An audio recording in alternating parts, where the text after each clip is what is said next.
ଖ୍ରୀଷ୍ଟରେ ମୋର ପ୍ରିୟ ଭାଇ ଭଉଣୀମାନେ, ପୁନର୍ବାର ଆପଣମାନଙ୍କୁ ମୋର ପ୍ରେମ ନମସ୍କାର ଜଣାଏ। ଗତ ଦିନ ଗୁଡ଼ିକରେ ଆମମାନେ ମଣ୍ଡଳୀର ଯେଉଁ ସୁସମାଚାରର ଦାୟିତ୍ୱ ସେ ବିଷୟରେ ଆମମାନେ ଧ୍ୟାନ କରି ଆସୁଛୁ। ବିଭିନ୍ନ ବିଷୟ ଗୁଡ଼ିକ ଆମମାନେ ଶିକ୍ଷା କରୁଛୁ ଯେ କିପରି ଭାବରେ ଖ୍ରୀଷ୍ଟୀୟ ମଣ୍ଡଳୀ ଈଶ୍ୱରଙ୍କର ସେବା କାର୍ଯ୍ୟରେ ସମ୍ପୃକ୍ତ ହେବା ଏକାନ୍ତ ଜରୁରୀ। ଖ୍ରୀଷ୍ଟ ଆପଣ ମଣ୍ଡଳୀ ଗଠନ କରିବେ, ସେ ତାଙ୍କର ମଣ୍ଡଳୀକୁ ବୃଦ୍ଧି କରୁଛନ୍ତି। ସମସ୍ତ ପ୍ରକାର ପ୍ରତିକୂଳ ଅନୁକୂଳ ପରିସ୍ଥିତି ମଧ୍ୟରେ ଯେ ତାଙ୍କ ରାଜ୍ୟ ଏପର୍ଯ୍ୟନ୍ତ ବୃଦ୍ଧି ପାଉଛି, ସେଥିପାଇଁ ଆମମାନେ ଉତ୍ସାହିତ ହେବା। ଯଦ୍ୟପି ସମୟକୁ ସମାନ ମଣ୍ଡଳୀ ମଧ୍ୟରେ ବିଭିନ୍ନ ପ୍ରକାର ପ୍ରତିକୂଳ ପରିସ୍ଥିତି, ବିଭେଦର ପରିସ୍ଥିତି, ବିଭିନ୍ନ ପ୍ରକାର ବାହିକ ପରିସ୍ଥିତି ଗୁଡ଼ିକ ମଣ୍ଡଳୀକୁ ଦୁର୍ବଳ କରି ପକାଏ, ଆଭ୍ୟନ୍ତରୀଣ ଜୀବନକୁ ଦୁର୍ବଳ କରି ପକାଏ। ତଥାପି ଆମେ ଶିକ୍ଷା କରୁଛୁ କିପରି ଭାବରେ ଈଶ୍ୱର ତାଙ୍କର ସେବା କାର୍ଯ୍ୟକୁ ଆଗେଇ ନେବା ପାଇଁ, ବଳବତ୍ତର କରିବା ପାଇଁ ସେ ତାଙ୍କର ଲୋକମାନଙ୍କୁ ବ୍ୟକ୍ତିଗତ ଭାବରେ, ପାରିବାରିକ ଭାବରେ ସେ ବ୍ୟବହାର କରିଛନ୍ତି। ଫଳରେ ଆଦ୍ୟ ମଣ୍ଡଳୀ ବିଷୟ ଶିକ୍ଷା କଲାବେଳେ ଆମେ ଦେଖୁଛୁ କିପରି ଭାବରେ ଆଦ୍ୟ ମଣ୍ଡଳୀ କ୍ରମାଗତ ଭାବରେ ଜିହୁଦୀମାନଙ୍କର ମଧ୍ୟରେ, ପରବର୍ତ୍ତୀ ସମୟରେ ଅଣଜିହୁଦୀମାନଙ୍କର ମଧ୍ୟରେ, ଜେରୁସାଲେମରେ, ଯହୁଦା ପ୍ରଦେଶରେ, ସମୀରଣ ପ୍ରଦେଶରେ, ଏପରିକି କ୍ରମାଗତ ଭାବରେ ବର୍ତ୍ତମାନ ମଧ୍ୟ ପୃଥିବୀର ପ୍ରାନ୍ତ ପର୍ଯ୍ୟନ୍ତ ଆଜି ଖ୍ରୀଷ୍ଟଙ୍କର ସୁସମାଚାର ବ୍ୟାପିବା ପାଇଁ ଲାଗିଛି। ଆମେ ନିଶ୍ଚିତ ଭରସାଯୁକ୍ତ ହେବା ଯେ ଈଶ୍ୱରଙ୍କର ଯେଉଁ ଯୋଜନା ଯେ ସବୁ ଜାତି, ସବୁ ଭାଷାବାଦୀ ଲୋକମାନଙ୍କର ମଧ୍ୟରେ ତାଙ୍କର ଏହି ସୁସମାଚାର ପ୍ରଚାରିତ ହେବ। ଆଉ ସମୟ ଆସିବ, ଯୋହନ ଦର୍ଶନ ପାଇ କହିଲେ ଯେ ନିଶ୍ଚିତ ଭାବରେ ସବୁ ଜାତି, ସବୁ ଗୋଷ୍ଠୀ, ଭାଷାବାଦୀ ଲୋକମାନଙ୍କ ମଧ୍ୟରେ ଅସଂଖ୍ୟ ଅଗଣିତ ମହାଜନତା। ଯଦ୍ୟପି ସେହି ସମୟ ମଧ୍ୟରେ ଆମେ ଏପର୍ଯ୍ୟନ୍ତ ଆସିନୁ, କିନ୍ତୁ ମନେ ରଖିବା ସେହି ଦିନ ସମୟ ଆସୁଛି, ଆମେ ନିଶ୍ଚିତ ଭାବରେ ଈଶ୍ୱରଙ୍କର କାର୍ଯ୍ୟକୁ ସବୁ ସ୍ଥାନରେ, ସବୁ ଲୋକଦଳମାନଙ୍କର ମଧ୍ୟରେ ଆମେ ମଣ୍ଡଳୀ ଗଠନ କରିବାର ଆମେ ଲକ୍ଷ୍ୟ କରିବା। ନିଶ୍ଚିତ ଭାବରେ ଆମେ ଜାଣୁଛୁ ଯେ ଏ ସମସ୍ତ ମଣ୍ଡଳୀଙ୍କ ସେବା କାର୍ଯ୍ୟର ଗୁଡ଼ ରହସ୍ୟ ହେଉଛି ପାଳକୀୟ ସେବା କାର୍ଯ୍ୟ। ପାଳକର ଏକ ଗୁରୁତ୍ୱପୂର୍ଣ୍ଣ ସୁସମାଚାର ସେବା କାର୍ଯ୍ୟରେ ମଣ୍ଡଳୀ ମଧ୍ୟରେ ରହିଛି। ଆମେ ତାହାକୁ କୌଣସି ପ୍ରକାର ଭାବରେ ହାଲୁକା ଭାବରେ ଗ୍ରହଣ କରି ନପାରୁ। ଯେଉଁ ମଣ୍ଡଳୀ ଆଜି ସୁସମାଚାର ସେବା କାର୍ଯ୍ୟରେ ସମ୍ପୃକ୍ତ, ତାର ପଛରେ ଏକ ସୁସମାଚାରୀୟ ପାଳକ। ଯଦି ମଣ୍ଡଳୀର ପାଳକ ସୁସମାଚାର ସେବା କାର୍ଯ୍ୟ ପାଇଁ ଆହ୍ୱାନ ପ୍ରାପ୍ତ, ସମର୍ପିତ, ନିଶ୍ଚିତ ଭାବରେ ତାଙ୍କର ଜୀବନ ପୁଣି ତାଙ୍କର ସେବା କାର୍ଯ୍ୟ ମାଧ୍ୟମରେ ତାଙ୍କର ହସ୍ତରେ ସମର୍ପିତ ମଣ୍ଡଳୀକୁ ସେ ନିଶ୍ଚିତ ଭାବରେ ତାଙ୍କର ସେବା କାର୍ଯ୍ୟ ନିମନ୍ତେ ଉତ୍ସାହିତ କରିବେ। ଆମେ ଶିକ୍ଷା କରିଛୁ କିପରି ଭାବରେ ଆଦ୍ୟ ମଣ୍ଡଳୀରେ ନୁହେଁ, ପରବର୍ତ୍ତୀ ସମୟରେ ଯେଉଁ ମଣ୍ଡଳୀ ଗୁଡ଼ିକରେ ପାଳକ ମାନେ ଭାରଗ୍ରସ୍ତ, ସେ ମଣ୍ଡଳୀ ଗୁଡ଼ିକ ସୁସମାଚାର ସେବା କାର୍ଯ୍ୟରେ ଆଗେଇ ଆସିଛନ୍ତି। ତେବେ ଆଜି ଆମେ ଅଳ୍ପ ସମୟ ପ୍ରେରିତ ପିତରଙ୍କର ଏକ ଜରୁରୀ ଆହ୍ୱାନ, ଯେଉଁ ଆହ୍ୱାନ କି ମଣ୍ଡଳୀର ପ୍ରାଚୀନ ମାନେ, ମଣ୍ଡଳୀର ପାଳକ ମାନଙ୍କ ନିକଟକୁ ସେ ଲେଖୁଛନ୍ତି। ପ୍ରଥମ ପିତର ତାର 5 ପର୍ବ, ଯଦି ପ୍ରଥମ ପଦରୁ 4 ପଦ ଆମେ ପଢିଯିବା, କେବଳ 4ଟି ପଦରେ ଗୁରୁତ୍ୱପୂର୍ଣ୍ଣ ଭାବରେ ପିତର ଏହି ପାଳକୀୟ ଗୁରୁତ୍ୱପୂର୍ଣ୍ଣ ସେବା କାର୍ଯ୍ୟକୁ ସ୍ପଷ୍ଟ ଭାବରେ ପ୍ରକାଶ କରୁଛନ୍ତି। ସେ ପ୍ରାଚୀନ ମାନଙ୍କୁ ଲେଖୁଛନ୍ତି, କାରଣ ସେ ଅନୁଭବ କଲେ ଯେ ମଣ୍ଡଳୀ ଯେଉଁ ପ୍ରକାର ଭାବରେ ତାରନା ମତରେ, ନାନା ପ୍ରକାର ଭ୍ରାନ୍ତ ମତରେ ସେହି ସମୟରେ ଗତି କରୁଥିଲେ, ଯଦି ପ୍ରାଚୀନ ମାନେ, ପୁଣି ଯେଉଁ ମଣ୍ଡଳୀର କର୍ମକର୍ତ୍ତା ମାନେ ମଣ୍ଡଳୀ ନିଯୁକ୍ତ ହେଇଛନ୍ତି, ସେମାନେ ଯଦି ଆପଣାର ଦାୟିତ୍ୱକୁ ଈଶ୍ୱରଙ୍କର ପକ୍ଷରୁ ବିଶ୍ୱସ୍ତ ଭାବରେ ସମ୍ପାଦନ ନ କରିବେ, ତେବେ ନିଶ୍ଚିତ ଭାବରେ ଖ୍ରୀଷ୍ଟଙ୍କର ମଣ୍ଡଳୀ ବୃଦ୍ଧିପ୍ରାପ୍ତ ହେବ ନାହିଁ। ଆତ୍ମିକ ଭାବରେ କେବଳ ନୁହେଁ, ମାତ୍ର ପ୍ରଚାର ମାଧ୍ୟମରେ ସେଥିପାଇଁ ଆମେ ପାଠ କରୁଛୁ। 2 ପଦରେ ଲେଖାଯାଉଛି, ପିତର କହୁଛନ୍ତି ତୁମମାନଙ୍କର ତତ୍ତ୍ୱାବଧାନରେ ଥିବା ଈଶ୍ୱରଙ୍କର ପଲକୁ ପ୍ରତିପାଳନ କର, ବାଧ୍ୟ ହୋଇ ନୁହେଁ, ମାତ୍ର ଈଶ୍ୱରଙ୍କର ଇଚ୍ଛା ଅନୁଯାୟୀ ସ୍ୱଚ୍ଛନ୍ଦ ମନରେ, କୁଶ୍ଚିତ ଲାଭ ଉଦ୍ଦେଶ୍ୟରେ ନୁହେଁ, କିନ୍ତୁ ଆଗ୍ରହ ସହକାରେ ତାହା ସମ୍ପାଦନ କର। ତୁମେ ପିତର ଏଇ ଯେଉଁ ସେବା କାର୍ଯ୍ୟ ବିଷୟ ପ୍ରକାଶ କରୁଛନ୍ତି ଶିଖିଲେ କେଉଁଠାରୁ? ଯଦି ଆମେ ସ୍ମରଣ ରଖିବା ଯେ ପୁନରୁତ୍ଥାନ ପରେ ଯୀଶୁ ଥରେ ନୁହେଁ, 2 ଥର ନୁହେଁ, 3 ଥର ପିତରଙ୍କର ସମ୍ମୁଖରେ ଏଇ ଗୋଟିଏ ପ୍ରଶ୍ନ ପଚାରୁଥିଲେ, ପିତର ତୁମକୁ ମୁଁ ମଣ୍ଡଳୀର ପ୍ରସ୍ତର ଭାବରେ ମୁଁ ମନୋଜ କଲି। ଆଉ ଯୀଶୁ କହିଲେ, ପିତର ତୁମେ ପଥର, ଆଉ ତୁମର ଉପରେ ମୋର ମଣ୍ଡଳୀ ମୁଁ ସ୍ଥାପନ କରିବି। ନରକର ବଳ ତାକୁ କୌଣସି ପ୍ରକାର ଭାବରେ ପରାଜୟ କରିପାରିବନି। ତା ଥିଲା ପିତରଙ୍କର ବିଶ୍ୱାସ। କିନ୍ତୁ ପରବର୍ତ୍ତୀ ସମୟରେ ପିତରଙ୍କ ଜୀବନରେ ଯେତେବେଳେ ପତନ ଆସିଲା, ବିଫଳତା ଆସିଲା, ତଥାପି ଖ୍ରୀଷ୍ଟଙ୍କର ସେହି ଯୋଜନା ପିତରଙ୍କର ଜୀବନରେ ସେ ବିଫଳ କରିନାହାନ୍ତି। ତେବେ ପୁନରୁତ୍ଥାନ ସମୟରେ ଯୀଶୁ ପିତରଙ୍କୁ କହୁଥିଲେ, ପିତର ତୁମେ କ'ଣ ମୋତେ ବାସ୍ତବ ଭାବରେ ପ୍ରେମ କରୁଛ? ଆଉ ପ୍ରତ୍ୟେକ ଥର ପିତର ସେ ଉତ୍ତର ଦଉଛନ୍ତି, ହଁ ପ୍ରଭୁ, ମୁଁ ଯେ ତୁମକୁ ପ୍ରେମ କରୁଛି ତାହା ତୁମେ ଜାଣିଛ।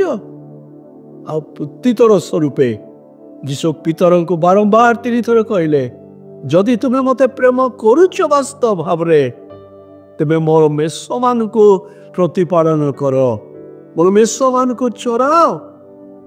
ଆଉ ସେଇ ସମୟଠାରୁ ଆମେ ଦେଖୁଛୁ ପିତର ତାଙ୍କର ଅବଶିଷ୍ଟ ଜୀବନରେ କିପରି ଭାବରେ ତାଙ୍କର ହସ୍ତରେ ଥିବା ମଣ୍ଡଳୀକୁ, ବିଶ୍ୱାସୀ ଭାଇ ଭଉଣୀମାନଙ୍କୁ ଈଶ୍ୱରଙ୍କର ବାକ୍ୟରେ ଶିକ୍ଷା ଦେବାରେ, ତାଲିମ ଦେବାରେ, ସେମାନଙ୍କୁ ଈଶ୍ୱରଙ୍କର ଶିଷ୍ୟ ଶିକ୍ଷା କରିବାରେ କେବେ ହେଲେ ଅବହେଳା କରିନାହାନ୍ତି।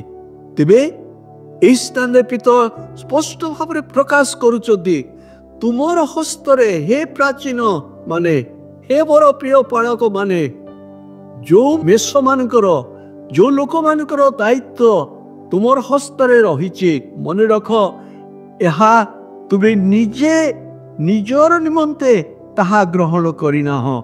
ଏହା ଏକ ଐଶ୍ୱରିକ ଆହ୍ୱାନ, ଏହା ଏକ ଈଶ୍ୱରୀୟ ଆହ୍ୱାନ, ଏକ ସ୍ୱର୍ଗୀୟ ଆହ୍ୱାନ। ଦେଖାଯାଉଛି ଈଶ୍ୱରଙ୍କର ପଲ,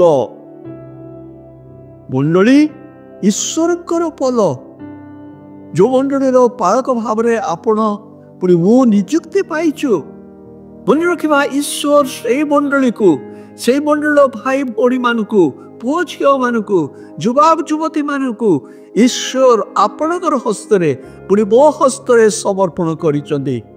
ମନେ ରଖିବା, ଯେତେବେଳେ ତାହା ମାନେ ଭୁଲି ଯାଉ, ସେତେବେଳେ ନିଶ୍ଚିତ ଭାବରେ ଆମମାନଙ୍କର ପାଳକୀୟ ସେବା କାର୍ଯ୍ୟରେ ଆମେ ଉଣା ପଡ଼ିଯାଉ।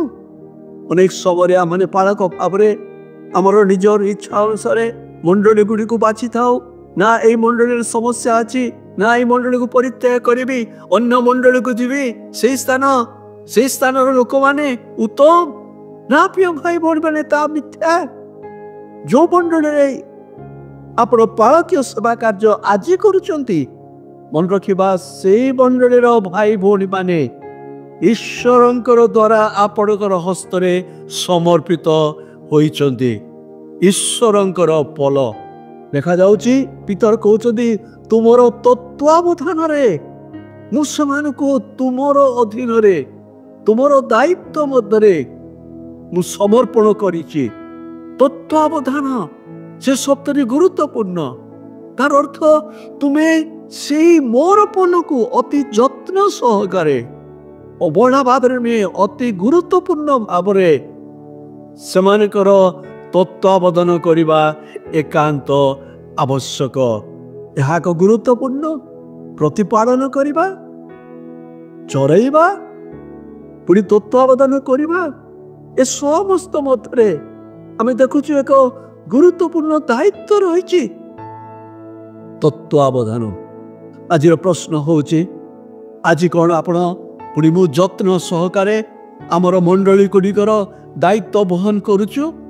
ତେବେ ଟିକେ ଆମେ ଫେରି ଆସୁ ଗୀତ ସଂହିତା 23 ପର୍ବ যেটা মানে পাঠ করুଛୁ ଦାଉଦ କେତେ ସୁନ୍ଦର ଭାବରେ ଏକ ପାଳକୀୟ ଦାୟିତ୍ୱକୁ ସରଳ ସୁସ୍ପଷ୍ଟ ଭାବରେ ପ୍ରକାଶ କରୁଛନ୍ତି। ମେଷପାଳକ ଯିଏକି ପ୍ରତ୍ୟେକ ମେଷମାନଙ୍କର ଯତ୍ନ ସେ ନିଏ। ଯୋହନ 10 ପର୍ବରେ ଯୀଶୁ ତାହା ମଧ୍ୟ ପ୍ରକାଶ କଲେ। ଯୀଶୁ କହିଲେ ମୁଁ ଉତ୍ତମ ମେଷପାଳକ ଭାବରେ ମୁଁ ପ୍ରତ୍ୟେକ ମେଷମାନଙ୍କର ନାମ ଜାଣେ। ମୁଁ ସେମାନଙ୍କୁ ଜାଣେ, ସେମାନେ ମୋର ସ୍ୱର ଚିହ୍ନନ୍ତି, ପୁଣି ମୁଁ ସେମାନଙ୍କର ନାମ ଧରି ଡାକିଲେ ସେମାନେ ମୋର ପଛେ ପଛେ ଆସନ୍ତି। ପ୍ରଥମ ବିଷୟ ପ୍ରିୟ ଭାଇ ଭଉଣୀ ମାନେ ମନେ ରଖିବା, ପାଳକୀୟ ଭାବରେ ଆପଣଙ୍କର ହସ୍ତରେ ସମର୍ପିତ ମଣ୍ଡଳୀର ପ୍ରତ୍ୟେକ ସଭ୍ୟା ପୁଅ ଝିଅ ମାନଙ୍କର ବ୍ୟକ୍ତିଗତ ପରିଚୟ ଆପଣଙ୍କର ପାଖରେ ରହିବା ଏକାନ୍ତ ଆବଶ୍ୟକ। ଏପରିକି ସେମାନଙ୍କର ନାମ ମଧ୍ୟ ଆପଣ ଜାଣିବା ନିତାନ୍ତ ଆବଶ୍ୟକ। ଯେଉଁ ପାଳକ ମଣ୍ଡଳୀର ଲୋକମାନଙ୍କର ନାମ ଜାଣନ୍ତି ନାହିଁ, ସେମାନଙ୍କର ପରିଚୟ ପାଇନାହାନ୍ତି, ପରିଚୟ ପାଇବା ପାଇଁ ଇଚ୍ଛା କରନ୍ତି ନାହିଁ, ସେ ଅବହେଳା କରନ୍ତି, ହାଲୁକା ଭାବରେ ଗ୍ରହଣ କରନ୍ତି। ପ୍ରିୟ ଭାଇ ଭଉଣୀ ମାନେ ମନେ ରଖିବା, ଆମେ କୌଣସି ପ୍ରକାର ଭାବରେ ସେମାନଙ୍କ ଉପଯୁକ୍ତ ତତ୍ତ୍ୱାବଧାନ କରିପାରିବା ନାହିଁ। ଯୀଶୁ କହିଲେ ମୁଁ ମେଷମାନଙ୍କୁ ଜାଣେ, କେବଳ ନାମ ନୁହେଁ ମାତ୍ର ସେମାନଙ୍କର ପରିଚୟ। ଅନେକ ସମୟରେ ଆମେ ନାମ ଜାଣୁ, କିନ୍ତୁ ପାରିବାରିକ ଭାବରେ ପ୍ରତ୍ୟେକ ମେଷର ଆତ୍ମିକ, ଶାରୀରିକ, ମାନସିକ ଆବଶ୍ୟକତା ପ୍ରତି କେତେ ଦୂର ଆମେ ସଚେତନ। ଯେହେତୁ ଆମେ ସଚେତନ ହେଇପାରୁନୁ, ସେଥିପାଇଁ ଆମମାନଙ୍କର ପାଳକୀୟ ସେବା କାର୍ଯ୍ୟରେ ଆମେ ବିଫଳ ହେଇପଡୁଛୁ, ସଫଳ ହେଇପାରୁନୁ, ଅବିଶ୍ୱସ୍ତ ହଉଛୁ, ହାଲୁକା ଭାବରେ ଦାୟିତ୍ୱକୁ ବହନ କରୁଛୁ। କିନ୍ତୁ ପିତର କହୁଛନ୍ତି ନା, ଈଶ୍ୱରଙ୍କର ପଲ ତୁମର ତତ୍ତ୍ୱାବଧାନରେ ରଖାଯାଇଛି। ସେମାନଙ୍କର ପ୍ରତିପାଳନ ଉତ୍ତମ ଚରାଣୀ ସ୍ଥାନରେ ସେମାନଙ୍କୁ ଚରେଇବ, ସ୍ଥିର ଜଳ ପାଖେ ପାଖେ ସେମାନଙ୍କୁ କଢେଇ ନବ। ପ୍ରିୟ ଭାଇ ଭଉଣୀ ମାନେ, ଆଜି ଆମମାନଙ୍କର ମଣ୍ଡଳୀର ଭାଇ ଭଉଣୀ ମାନଙ୍କର ପ୍ରତି ଆମେ କିପରି ଭାବରେ ଯତ୍ନ ନେଉଛୁ? ଉତ୍ତମ ବାକ୍ୟରେ ସେମାନଙ୍କୁ ପରିପୁଷ୍ଟ କରୁଛୁ। ଯେତେବେଳେ କେହି ଆତ୍ମିକ ଜୀବନରେ ଦୁର୍ବଳ ହେଇ ପଡ଼ନ୍ତି, ଶିଥିଳ ହେଇ ପଡ଼ନ୍ତି, ଆଜି ଆପଣ ପୂର୍ବ ଆମେ କେତେ ଦୂର ସେଥିପାଇଁ ସଚେତନ ଅଛୁ? ଆମେ କ'ଣ ଧାଇଁ ଯାଉ? ମେଷପାଳକ କେବଳ ନାମ ଜାଣେନି, ମାତ୍ର ସେ ସେମାନଙ୍କର ଯତ୍ନ ନିଏ। ଯେବେ ତାର ମେଷମାନେ ହୃଷ୍ଟପୁଷ୍ଟ ହେବେ, ଶାନ୍ତିରେ ଚରାଣୀ ସ୍ଥାନରେ ବାସ କରିବେ। କେବଳ ସେତିକି ନୁହେଁ, ମାତ୍ର ଯୀଶୁ କହିଲେ ଯେହେତୁ ମୋର ମେଷମାନଙ୍କୁ ମୁଁ ପ୍ରେମ କରେ, ସେଥିପାଇଁ ମୋର ମେଷମାନଙ୍କ ନିମନ୍ତେ ମୁଁ ଜୀବନ ଦାନ କରେ। ପ୍ରିୟ ବନ୍ଧୁଗଣ, କେବଳ ଆମମାନଙ୍କର ମଣ୍ଡଳୀର ଭାଇ ଭଉଣୀ ମାନଙ୍କର କେବଳ ଯେ ଆତ୍ମିକ ଶାରୀରିକ ଯତ୍ନ ଦେବା ଯଥେଷ୍ଟ ତାହା ନୁହେଁ, ମାତ୍ର ଯଦି ଆବଶ୍ୟକ ପଡ଼େ ତେବେ ସେମାନଙ୍କ ନିମନ୍ତେ ଆମମାନଙ୍କର ନିଜର ଜୀବନକୁ ମଧ୍ୟ ବିନିଯୋଗ କରିବା ଏକାନ୍ତ ଆବଶ୍ୟକ। ତାହା ଥିଲା ପାଉଲଙ୍କର ଜୀବନର ସାକ୍ଷ୍ୟ। ସେଥିପାଇଁ ପ୍ରଥମ ଥେସଲୋନିକୁ ଯେତେବେଳେ ସେ ଚିଠି ଲେଖୁଛନ୍ତି 2 ପର୍ବରେ ଆମେ ପାଠ କରୁଛୁ, ସେ କହୁଥିଲେ ଥେସଲୋନିକ ମଣ୍ଡଳର ଭାଇ ଭଉଣୀ ମାନେ, ଆମମାନେ ତୁମମାନଙ୍କର ମଧ୍ୟରେ ଯେଉଁ ସେବା କାର୍ଯ୍ୟ କରି ଆସିଲୁ, ତୁମର ମଧ୍ୟରେ ଆମମାନେ ମାତା ପରି ସେବା କରିଛୁ। ମାତା ଯେପରି ଆପଣା ସନ୍ତାନ ମାନଙ୍କର ଯତ୍ନ ନିଏ, ଲାଳନ ପାଳନ କରେ, ସେମାନଙ୍କର ସୁରକ୍ଷା ପାଇଁ ମନୋଯୋଗୀ ହୁଏ, ସେମାନଙ୍କର ଖାଦ୍ୟ ପାଇଁ ମନୋଯୋଗୀ ହୁଏ, ଆମମାନେ ସେହିପରି ତୁମମାନଙ୍କ ପ୍ରତି କରିଛୁ।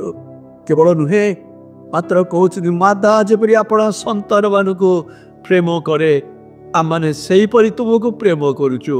କେବଳ ବାକ୍ୟରେ ନୁହେଁ, ମାତ୍ର ପାଉଲ କହୁଛନ୍ତି ତୁମମାନଙ୍କ ନିମନ୍ତେ ଆମମାନଙ୍କର ଜୀବନ ବିନିଯୋଗ କରିବା ପାଇଁ ମଧ୍ୟ ଆମମାନେ ପ୍ରସ୍ତୁତ ଅଛୁ।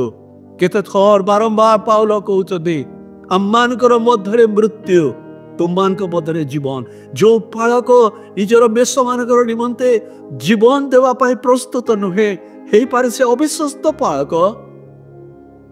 ସେଥିପାଇଁ ଅତି ଗୁରୁତ୍ୱପୂର୍ଣ୍ଣ ଭାବରେ ପିତର କହୁଛନ୍ତି ତତ୍ତ୍ୱାବଧାନରେ ଥିବା ଈଶ୍ୱରଙ୍କର ପଲକୁ ପ୍ରତିପାଳନ କର। ଏକ ଗୁରୁତ୍ୱପୂର୍ଣ୍ଣ ସେବା କାର୍ଯ୍ୟ। କେବଳ ଦାୟିତ୍ୱ ନୁହେଁ, ମାତ୍ର ମନେ ରଖିବା ଏହି ସେବା କାର୍ଯ୍ୟର ଆଉ ଏକ ଗୁରୁତ୍ୱପୂର୍ଣ୍ଣ ବିଷୟ ହେଉଛି ଯେ ଆମମାନଙ୍କର ସେବା କାର୍ଯ୍ୟର ମନୋଭାବ ସେବା କାର୍ଯ୍ୟର ମନୋଭାବ ସଂକ୍ଷିପ୍ତ ଭାବରେ ପିତର ଦୁଇଟି ବିଷୟକୁ ପ୍ରକାଶ କରୁଛନ୍ତି, ଏକ ନାସ୍ତିବାଚକ ଆଉ ଏକ ଆସ୍ତିବାଚକ। ନାସ୍ତିବାଚକ ଭାବରେ ସେ କହୁଛନ୍ତି ତୁମର ମେଷମାନଙ୍କୁ ବାଧ୍ୟକତା ଭାବରେ ପାଳନ କର ନାହିଁ। ବନ୍ଧୁଗଣ, ଶବ୍ଦ କଠିନ କିନ୍ତୁ ତାହା ବାସ୍ତବ ଈଶ୍ୱରଙ୍କ ଶବ୍ଦ। ଆଜି କଣ ଆମମାନଙ୍କର ପାଳକୀୟ ପ୍ରାଚୀନ ମାନଙ୍କର ସେବା କାର୍ଯ୍ୟ ହେଇପାରେ, ଆମମାନଙ୍କର ବିଷ୍ଣୁମାନଙ୍କର ସେବା କାର୍ଯ୍ୟ, ପ୍ରଭୁଙ୍କର ସେବାକାରୀ ଭାବରେ ଆମମାନଙ୍କ ସେବା କାର୍ଯ୍ୟ କଣ ଆମେ ବାଧ୍ୟକତା ଭାବରେ କରୁଛୁ? ବାଧ୍ୟକତାର ସେବା କାର୍ଯ୍ୟ ଈଶ୍ୱରଙ୍କ ଦୃଷ୍ଟିରେ ଗ୍ରହଣ ଯୋଗ୍ୟ ନୁହେଁ। ତାହା କେବଳ ଈଶ୍ୱରଙ୍କର ବିଚାରକୁ ଆହ୍ୱାନ କରେ ଓ କୁଣ୍ଠିତ ଭାବରେ ଅନେକ ସମୟରେ ଗୃହ ପରିଦର୍ଶନ କରିବା ପାଇଁ ଇଚ୍ଛା ହୁଏ ନା, କିନ୍ତୁ କଣ କରିବା, ଘରେ ବସି ପାରୁନୁ, ଚାଲ ଆଉ ଗୋଟିଏ ଘରକୁ ଯିବା, ସେ ଘରେ କିଛି ସମୟ ବସିବା। ହଁ ପ୍ରିୟ ବନ୍ଧୁ, ଏହିପରି ଆଜି ଆମମାନଙ୍କର ମଣ୍ଡଳୀରେ ପାଳକମାନଙ୍କର ସେବା କାର୍ଯ୍ୟର ସ୍ତର ଚାଲି ଆସିଛି। ବାଧ୍ୟକତା ଭାବରେ ନୁହେଁ। ହଁ, ମଣ୍ଡଳୀର କର୍ମକର୍ତ୍ତା ମାନେ ମତେ କହିଛନ୍ତି ଗୃହ ପରିଦର୍ଶନ କରିବା କଥା, ମୁଁ କରିବି, ଇଚ୍ଛା ଥାଉ ବା ନଥାଉ ନା, ତା କୌଣସି ପ୍ରକାର କରାଯାଇପାରେ ନା। ପିତର କହୁଛନ୍ତି ବାଧ୍ୟକତା ଭାବରେ ନୁହେଁ। ଦ୍ୱିତୀୟରେ କୁଶ୍ଚିତ ଲାଭ ନିମନ୍ତେ ନୁହେଁ। କୁଶ୍ଚିତ ଲାଭ କଣ? ଯଦି ଆପଣ ପୁଣି ମୁଁ ପ୍ରେରିତ ତାର 20 ପର୍ବ 28 ପଦ ପାଠ କରିବା, କି ସୁନ୍ଦର ଭାବରେ ଗୁରୁତ୍ୱପୂର୍ଣ୍ଣ ଭାବରେ ପାଉଲ ସେହି ସ୍ଥାନରେ ଏଫେସୀୟ ମଣ୍ଡଳୀର ପ୍ରାଚୀର ମାନଙ୍କୁ ତାଙ୍କର ଜୀବନର ଶେଷ ପରିସର ମଧ୍ୟରେ ଡକେଇ କହୁଛନ୍ତି, ହେ ମୋର ପ୍ରାଚୀର ମାନେ, ଏଫେସୀୟ ମଣ୍ଡଳୀର ପ୍ରାଚୀର ମାନେ, ମନେ ରଖ, ମୋର ସମୟ ଚାଲି ଆସି ପାଖେଇ ଆସିଛି। ମୁଁ ତୁମମାନଙ୍କୁ ଆଦେଶ ଦେବା ପାଇଁ ଚାହୁଁଛି, ତୁମମାନେ ହସ୍ତରେ ଯୋଉ ପଲକୁ ସମର୍ପଣ କରାଯାଇଛି, ମନେ ରଖ, ଦୁର୍ଦାନ୍ତ ବାକ ମାନେ, ଭ୍ରାନ୍ତ ଶିକ୍ଷକ ମାନେ, ଭ୍ରାନ୍ତ ଶିକ୍ଷା ଗୁଡ଼ିକ ମଣ୍ଡଳୀ ମଧ୍ୟରେ ପ୍ରବେଶ କରିଲେଣି, ଆହୁରି ପ୍ରବେଶ କରିବାର ବାକି ଅଛି। ମନେ ରଖ, ସାବଧାନ ହୁଅ। ବିଶ୍ୱସ୍ତ ଭାବରେ କୁଶ୍ଚିତ ଲାଭ ଅନୁସାରେ ନୁହେଁ। ସେ କହୁଛନ୍ତି ତୁମମାନଙ୍କ ମଧ୍ୟରୁ ମୁଁ କାହାର ଅର୍ଥ ଲାଭ କରୁନାହିଁ, କାହାର ପ୍ରଶଂସା ଲାଭ କରିନାହିଁ। ମାତ୍ର ପାଉଲ କହୁଛନ୍ତି ଏଇ ଦୁଇ ହାତ, ସେ କହୁଛି ଏଇ ଦୁଇ ହାତ ମୋର, ପୁଣି ମୋର ସେବାକାରୀ ମାନଙ୍କର ଭାର ବହନ କରିବା ପାଇଁ ଦିନ ପୁଣି ରାତି ପରିଶ୍ରମ କରିଛି। ହଁ, ପାଉଲ ତାଙ୍କର ସେବା କାର୍ଯ୍ୟକୁ ଏପରି ଗୁରୁତ୍ୱପୂର୍ଣ୍ଣ ଭାବରେ ରଖିଥିଲେ ଯେ ଲୋକମାନଙ୍କର ଅର୍ଥ ପାଇଁ, ଲୋକମାନଙ୍କର ପ୍ରଶଂସା ପାଇଁ ସେ ଲାଳାୟିତ ନଥିଲେ, ଲୋଭାସକ୍ତ ନଥିଲେ। ଆଉ ତାହା ହିଁ ପିତର ହିସାବରେ ପ୍ରକାଶ କରୁଛନ୍ତି। କୁଶ୍ଚିତ ଲାଭ। ପ୍ରିୟ ଭାଇ ଭଉଣୀ ମାନେ, ଦୁଃଖର ବିଷୟ, ଆଜି ଅନେକ ପାଳକ, ପ୍ରଚାରକ, ମିଶନରୀ ମାନେ ଆମମାନଙ୍କର ଜୀବନର ଏକ ଗୁରୁତ୍ୱପୂର୍ଣ୍ଣ ବିଫଳତା ହଉଛି ଅର୍ଥ ନିମନ୍ତେ ଲାଭ, ଅର୍ଥ ନିମନ୍ତେ ଆମମାନଙ୍କର ଲୋଭ, ପ୍ରଶଂସା, ମାନ ସମ୍ମାନ ପାଇବା ଲୋଭ। ପିତର କହୁଛନ୍ତି କୁଶ୍ଚିତ ଲାଭ ନିମନ୍ତେ ତୁମେ ସେବା କାର୍ଯ୍ୟ କର ନାହିଁ। ତୃତୀୟ ବିଷୟ ସେ କହୁଛନ୍ତି କର୍ତ୍ତାପଣ ନ କର। ଯୋଉ ମଣ୍ଡଳୀର ଦାୟିତ୍ୱ ତୁମର ହସ୍ତରେ ସମର୍ପଣ କରାଯାଇଛି, ଆଜି କଣ ସେମାନଙ୍କର ଉପରେ ଆଧିପତ୍ୟ କରୁଛୁ, କର୍ତ୍ତୃତ୍ୱ ଭାର କରୁଛୁ, ଶାସନ କରୁଛୁ, କଠୋର ଭାବରେ ସେମାନଙ୍କ ପ୍ରତି ବ୍ୟବହାର କରୁଛୁ, କଠୋର କଥା କହୁଛୁ? ପିତର କହୁଛନ୍ତି ତୁମେ ସେମାନଙ୍କ ପ୍ରତି ଏହି ପ୍ରକାର ଶାସନର ଭାରରେ ତୁମେ ସେବା କାର୍ଯ୍ୟ କରି ନ ପାର। ଚିନ୍ତା କର, ଆଜି କଣ ଆପଣଙ୍କର ସେବା କାର୍ଯ୍ୟ କୁଣ୍ଠିତ ଭାବରେ, ସ୍ୱାର୍ଥ ଲାଭ ପାଇଁ, ପୁଣି ବଳତ୍କାର ଭାବରେ, ପୁଣି କର୍ତ୍ତାପଣ ଭାବରେ ସେବା କାର୍ଯ୍ୟ କରୁଛୁ? ଯଦି ତାହା କରୁଛୁ, ନିଶ୍ଚିତ ଭାବରେ ଦିନେ ଆପଣଙ୍କର ସେବା କାର୍ଯ୍ୟ, ମୋର ସେବା କାର୍ଯ୍ୟ ଈଶ୍ୱରଙ୍କ ଦ୍ୱାରା, ସେ ପ୍ରଧାନ ମେଷପାଳକଙ୍କ ଦ୍ୱାରା ବିଚାରିତ ହବ। କିନ୍ତୁ ଅନ୍ୟ ପ୍ରକାରେ ପିତର ଆଗେଇ ଯାଉଛନ୍ତି, କେବଳ ନାସ୍ତିବାଚକ ନୁହେଁ, ମାତ୍ର ଆସ୍ତିବାଚକ। କିପରି ଭାବରେ ଆମେ କରିବା ଯଦ୍ୱାରା କି ଆମମାନଙ୍କର ସେବା କାର୍ଯ୍ୟ, ଆପଣଙ୍କର ପାଳିତୀୟ ସେବା କାର୍ଯ୍ୟ ଈଶ୍ୱରଙ୍କର ଦ୍ୱାରା ଗୃହୀତ ହବ, ପୁରସ୍କୃତ ହବ, ତାହା ପିତର ପ୍ରକାଶ କରୁଛନ୍ତି। କଣ ସେ କହୁଛନ୍ତି? ଈଶ୍ୱରଙ୍କର ଇଚ୍ଛା ଅନୁସାରେ ଈଶ୍ୱରଙ୍କର ସେବା କାର୍ଯ୍ୟକୁ କେବଳ ଈଶ୍ୱରଙ୍କର ନିରୂପିତ ଇଚ୍ଛା ଅନୁସାରେ କରାଯାଇପାରେ। ଖ୍ରୀଷ୍ଟଙ୍କର ମଣ୍ଡଳୀ ଈଶ୍ୱରଙ୍କର ଇଚ୍ଛା ଅନୁସାରେ ପରିଚାଳିତ ହେବା ଏକାନ୍ତ ଆବଶ୍ୟକ।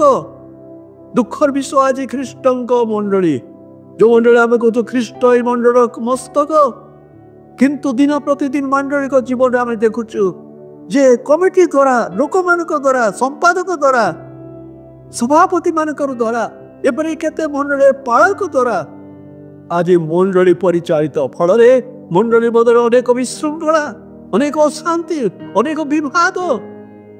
ସେଥିପାଇଁ ପିତର କହୁଛନ୍ତି ଈଶ୍ୱରଙ୍କର ଇଚ୍ଛା ଅନୁସାରେ କେବଳ ଈଶ୍ୱରଙ୍କର ମଣ୍ଡଳୀ ପରିଚାଳିତ ହେବା ଏକାନ୍ତ ଆବଶ୍ୟକ। ଯଦି ତାହା ନ ହୁଏ ତେବେ ସେହି ମଣ୍ଡଳୀ, ସେହି ମଣ୍ଡଳୀର କର୍ମକର୍ତ୍ତା ମାନେ ନିଶ୍ଚିତ ଭାବରେ ଈଶ୍ୱରଙ୍କର ବିଚାରାଧୀନ ହେବେ। ଈଶ୍ୱରଙ୍କର ଇଚ୍ଛା କେବଳ ଦ୍ୱାରା ପରିଚାଳିତ ନୁହେଁ, ମାତ୍ର ଈଶ୍ୱରଙ୍କର ସଂକଳ୍ପ ମଣ୍ଡଳୀଙ୍କ ଜୀବନରେ କ'ଣ? ଯେପରି ବିଜାତୀୟ ମାନଙ୍କର ମଧ୍ୟରେ ସୁସମାଚାର ସେବା କାର୍ଯ୍ୟ ଅଧିକ ପରିମାଣରେ ବ୍ୟାପ୍ତ ହେବ। ମଣ୍ଡଳୀ ମଧ୍ୟରେ ଈଶ୍ୱରଙ୍କର ବାକ୍ୟ ସିଧାସଳଖ ଭାବରେ କୌଣସି ପାତର ଅନ୍ତର ନ କରି, ମୁଖାପେକ୍ଷା ନ କରି ଈଶ୍ୱରଙ୍କର ବାକ୍ୟରେ ଯେପରି ମଣ୍ଡଳୀର ଭାଇ ଭଉଣୀ ମାନେ ଦିନ ପ୍ରତିଦିନ ବୃଦ୍ଧି ପାଇବେ। କିନ୍ତୁ ଅନେକ ସମୟରେ ଖ୍ରୀଷ୍ଟଙ୍କର ବାକ୍ୟକୁ ଠିକ ଭାବରେ ଆମେ ପ୍ରଚାର କରୁନା, ଲୋକମାନଙ୍କୁ ସନ୍ତୁଷ୍ଟ କରିବା ପାଇଁ, ଲୋକମାନଙ୍କର ମନ ମୁତାବକ କଥା କହିବା ପାଇଁ। ଆମେ ଭାବୁ ହଁ ତୁମାନେ ଖୁସିରେ ରୁହ, ଆମେ ମଧ୍ୟ ଖୁସିରେ ରହୁ। ନା, ପିତର କହୁଛି ତା ହେଇପାରେ ନା। ଈଶ୍ୱରଙ୍କର ଇଚ୍ଛା ଅନୁସାରେ ଈଶ୍ୱରଙ୍କର ମଣ୍ଡଳୀ ସମ୍ପୂର୍ଣ୍ଣ ଭାବରେ ପରିଚାଳିତ ହେବା ଏକାନ୍ତ ଆବଶ୍ୟକ। ଦ୍ୱିତୀୟ ବିଷୟ ସେ କହୁଛନ୍ତି ସ୍ୱଚ୍ଛନ୍ଦ ମନରେ, ଆଗ୍ରହ ଭାବରେ, ଆନନ୍ଦ ଭାବରେ, ହୃଷ୍ଟଚିତ୍ତ ଭାବରେ ଈଶ୍ୱରଙ୍କର ସେବା କାର୍ଯ୍ୟ କର। ଆଜି ଆମମାନଙ୍କର ପାଳକୀୟ, ଆମମାନଙ୍କର ମାଣ୍ଡଳିକ, ଆଜି ଆମମାନଙ୍କର ସୁସମାଚାର ସେବା କାର୍ଯ୍ୟକୁ କ'ଣ ଆମେ ସ୍ୱଚ୍ଛନ୍ଦ ମନରେ, ଆଗ୍ରହ ଭାବରେ, ହୃଷ୍ଟଚିତ୍ତ ଭାବରେ, ଇଚ୍ଛା ହଉ ବା ନ ହଉ ଆମେ କରି ଚାଲିଛୁ? ସ୍ୱଚ୍ଛନ୍ଦ ଭାବରେ ଯେଉଁ ସେବା କାର୍ଯ୍ୟ କରାଯାଏ ତାହା ପୁରସ୍କୃତ ହୁଏ। ସେଥିପାଇଁ ପାଉଲ ପ୍ରଥମ କରନ୍ତି ତା 9 ପର୍ବରେ ସେ କେତେ ସ୍ପଷ୍ଟ ଭାବରେ କହୁଛନ୍ତି, ଯଦି ମୁଁ ଉତ୍ସାହ ମନରେ, ଆଗ୍ରହ ମନରେ ଏହି ସେବା କାର୍ଯ୍ୟ କରୁଛି ତେବେ ମୁଁ ପୁରସ୍କାର ପାଇବି। ତଥାପି ମଧ୍ୟ ଏହି ସୁସମାଚାର ସେବା କାର୍ଯ୍ୟର ଦାୟିତ୍ୱ ମୋ ହସ୍ତରେ ସମର୍ପଣ କରାଯାଇଛି। ତୃତୀୟ ବିଷୟ, ଆଗ୍ରହ ସହକାରେ, ସ୍ୱଚ୍ଛନ୍ଦ ମନରେ ପୁଣି ଆଗ୍ରହ ସହକାରେ। ସେଥିପାଇଁ ପାଉଲ ଯୁବା ତିମୋଥୀକୁ ଉତ୍ସାହ ଦେଇ କହୁଛନ୍ତି, ହେ ଯୁବା ତିମୋଥୀ, ସମୟରେ ପୁଣି ଅସମୟରେ, ସମୟରେ ପୁଣି ଅସମୟରେ, ସୁସ୍ଥତାରେ ହଉ ବା ଅସୁସ୍ଥତାରେ ହଉ, ସୁବିଧାରେ ହଉ ବା ଅସୁବିଧାରେ ହଉ, ପରିସ୍ଥିତି ଯାହା ହଉ ନା କାହିଁକି ତୁମର ସେବା କାର୍ଯ୍ୟରେ ଆଗେଇ ଚାଲିଯାଅ। ଅନେକ ସମୟରେ ମାନେ ପ୍ରଭୁଙ୍କର ସେବା କରିବାର ପାଇଁ ଉପଯୁକ୍ତ ସମୟ ଖୋଜିଥାଉ, ସୁବିଧା ସମୟ ଖୋଜିଥାଉ, ସୁସ୍ଥ ସବଳ ଶରୀର ଖୋଜିଥାଉ। ହଁ, ତା ସତ, କିନ୍ତୁ ମନେ ରଖିବା ଆମମାନଙ୍କର ଏଇ ଦାୟିତ୍ୱ ଭାର ଏକ ଗୁରୁତ୍ୱପୂର୍ଣ୍ଣ ଦାୟିତ୍ୱ ଭାର। ସମୟରେ ପୁଣି ଅସମୟରେ ଉଦ୍ଯୋଗୀ ହେବା। ଆଜି ଆମେ ଶୀତଳ ହେଇଯାଇଛୁ, କ୍ଳାନ୍ତ ହେଇଯାଇଛୁ।